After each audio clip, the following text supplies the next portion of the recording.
ബാറ്ററിക്ക് എത്ര വാട്ട്സിൻ്റെ പാനൽ വേണം എന്നുള്ളത് എങ്ങനെ കാൽക്കുലേറ്റ് ചെയ്യുക എന്നുള്ളതാണ്. ബാറ്ററി ചാർജ് ചെയ്യാൻ പാനൽ എത്ര വേണമെന്ന് പലർക്കും ഒരു കൺഫ്യൂഷനുണ്ട്. എന്താണ് ഈ കൺഫ്യൂഷൻ്റെ കാരണം? അതായത് ബാറ്ററി നമ്മൾ AHൽ പറയും, പാനൽ വാട്ട്സിൽ പറയും.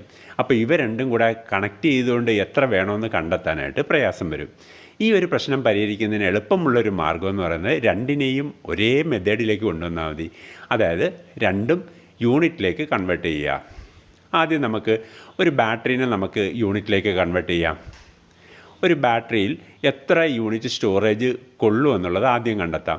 ഒരു 150 ബാറ്ററിയിൽ അതിലെത്ര വാട്ട്സ് ഉണ്ടെന്ന് കണക്കാക്കുന്നതിന് ആദ്യം ബാറ്ററീനെ അതിൻ്റെ വോൾട്ടേജിനെ കറണ്ട് കൊണ്ട് മൾട്ടിപ്ലൈ ചെയ്താൽ മതി. 150 ബാറ്ററി 12 വോൾട്ട് എന്ന് പറയുന്നത് 1800 വാട്ട്സ് നമുക്ക് കിട്ടും.